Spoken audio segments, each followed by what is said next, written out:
We go in, and I joined April 15th, give or take, whatever the dates were. I go to, what do you call it, before you go to boot camp, that 1 week where you get the vaccination, the air gun vaccinations, line up, you get a scab, all that stuff. You go MEPS. Is it MEPS? I think it's MEPS.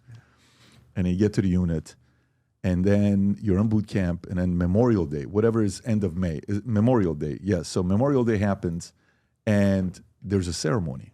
And I look at these guys who are decorated, uniform, everything, in tears, stand guys that are tough, and they're standing like this, and you just see tears. I'm like, whoa. I say, hey, Drill Sergeant, what's going on over here? Do you know what those guys did? Do you know what that guy did? Do you know his story? Do you know what happened? These guys love their country. From that moment on, 4th of July came, because that's right after it, and you're just standing there. Dude, this is, and then we go to our unit, 101st Airborne. I get there September of 97. Can you look up when Saving Private Ryan came out? They take us, they said, there's a movie coming out about your unit. You guys get to watch it first. We go there, 600 of us in the unit. We watch Saving Private Ryan. What year did it? It's got to be 97, 90. Okay. Yeah, so that's so weird. So movie comes out in 97, 98. We see this movie in 97. And we watch this movie. This is about your unit. This is the 104th. It was done after that. Yeah, dude. The pride of wearing that, the badge, and I got out because I wanted to get into business, and I got one phone call, but it was a unique experience of having that pride and loving your country. Were you brainwashed a little bit? Probably, but I don't mind who's washing my brain. Sometimes you have to be asking yourself, because that can go in many different ways, the negative side as well. Having the level of pride in your country, there's nothing like it. I don't know if we helped it the last 4 years. I don't know if the last 4 years we sold America and our military the way that we typically do. You're seeing the recruiting numbers that are coming up right now, which is a beautiful thing. But I love seeing your level of patriotism. Pete Hegseth, did you guys ever serve with him? Did you guys ever work with him? No. Nope. Never had any interaction. No. How do you think he's doing? How do you think he's doing? Not his hair, because his hair looks good, okay? Hair looks great. Hair looks great. How do you think he's doing? Because when he got the job, out of nowhere, Pete Hegseth, given a big job like that, how do you think he's doing? I think right now it's pretty young, or pretty new into it. I think he's going to develop right. I think he's surrounded himself with really good people, and I think the fact that he is down to earth, he is one of the boys. I'm just classified as that, not a politician, not going to be bought, not going to be paid for. And I know a bunch of people that really, really know him, and they all classify him as a dude. He's a dude's dude. He's a good guy. He really cares, and he is a fucking patriot. And honestly, that's what I want to be around. I want a dude that walks the walk, talks the talk, and really, really cares. And I think he really, really does. So I think right now, all signs right now show me that he's going to do a great job. Yeah, I hope. The idea of having moral authority where the guys are willing to say, this guy understands me. Sometimes a guy telling you what to do, you're like, dude, you don't even know what we've done. Like, you don't even know our life to really appreciate and respect us. Like, I've been a sales guy my entire life. I understand the value of somebody that sells. It sucks. Got to make the phone calls, got to get rejected. You're going to have days where you're not going to make any money. You guys run a business, so you know what it's like when things are not going your way. How much does that matter when the guy that's going to be at a level like this, especially nowadays, is younger, none of the woke stuff, has served before? How much does that matter to the guys that are now following his lead? I'll be honest, I never had that opportunity. I would love to have that. A guy that's actually doing PT with you, a guy that comes out, first month on a job, he's standards equal across the board. I'm sick of the social experiments. We're done. If you can't do 15 pull-ups, you're out. I don't care if you're a male, a female, brown, white, black, Chinese, I don't care. If you can't meet the standard, you're not here. Thank God. Finally, somebody said it.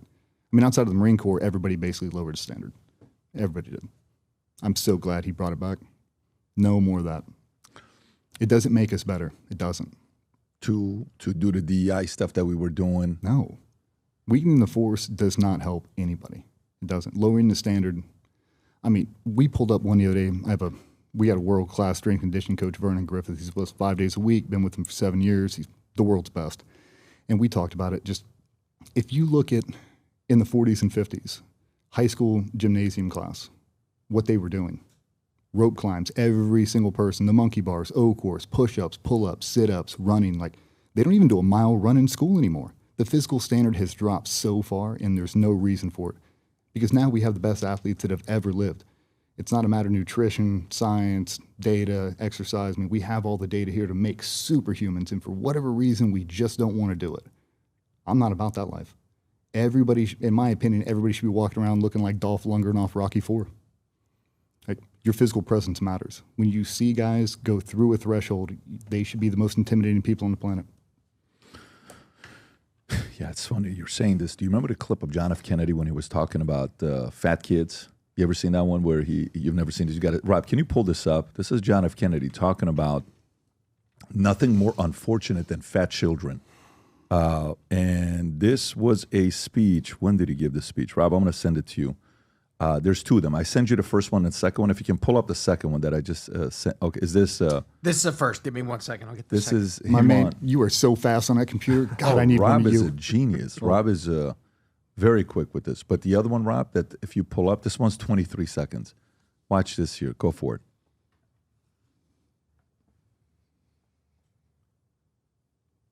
There is nothing, I think, more unfortunate than to have soft, chubby, fat-looking children who go to watch their school play basketball every Saturday and regard that as their week's exercise.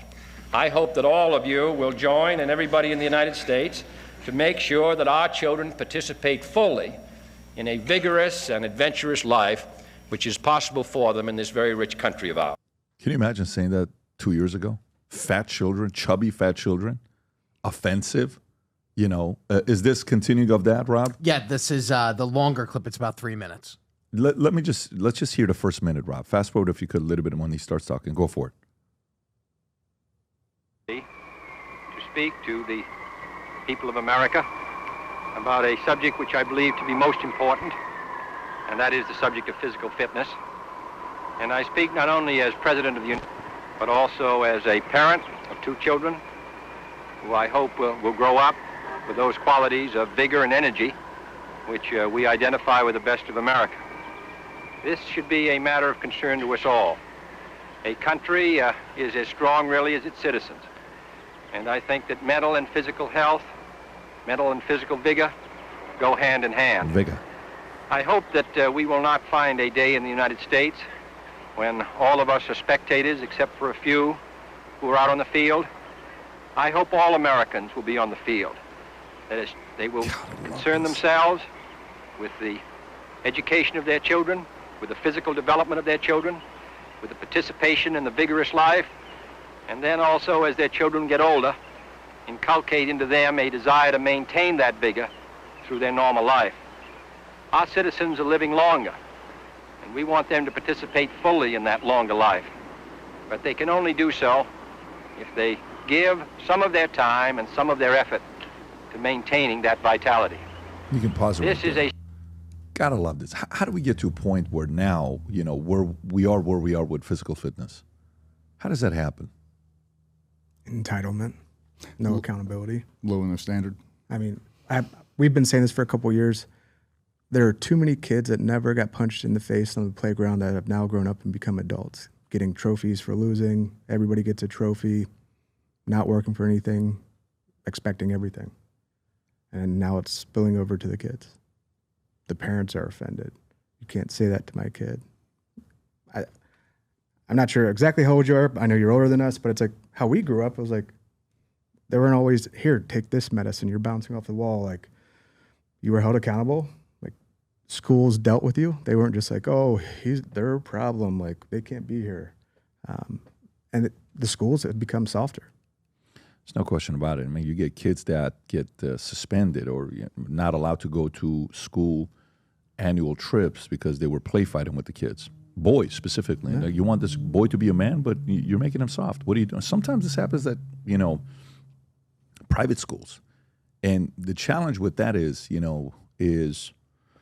I read something about how boys used to be raised by men. And a lot of times nowadays, teachers, most of them are, purely through professions. It's a lot of them are women. So the way they raise boys is the way they would raise girls. And they think they're doing a good job, but they're making them softer. And how do you balance that out? It's a very complicated situation where we've been in this for a long time. To change this is going to take a minute. It's not going to happen overnight. It's going to take a minute. It's going to be the involvement of fathers being there to, shape them up and challenge them and let them know, hey, this is normal. This is what life looks like. You're going to get punched in the face sometimes. It's going to suck at times. Trust me, in business, you get punched in the face every day and you don't have a choice. Sometimes you get punched in other places where your voice changes. So you got to be braced for impact when you're getting kicked. I'm with you there when it comes down to that. But it's funny that John F. Kennedy gave that speech. John F. Kennedy, imagine John F. Kennedy was a Democrat, giving a speech that direct. Your kids are chubby and fat. Get your act together, parents. What are you feeding them? I can see Trump giving a speech like that, okay, very easily. Hey, what's going on, guys? DJ Shipley and Cole Fackler from GBRS Group. I want to talk to you real quick about Manek. Retired Navy SEALs, entrepreneurs, and co-founders of GBRS Group. Cover everything from flat range shooting, mental health, mental resiliency, physical education, anything you guys really want to drop into. Search us on Manek, find us on there, and I'd love to connect with you guys. Look forward to hearing from you. Appreciate you guys. We'll talk soon. If you enjoyed this video, you want to watch more videos like this, click here. And if you want to watch the entire podcast, click here.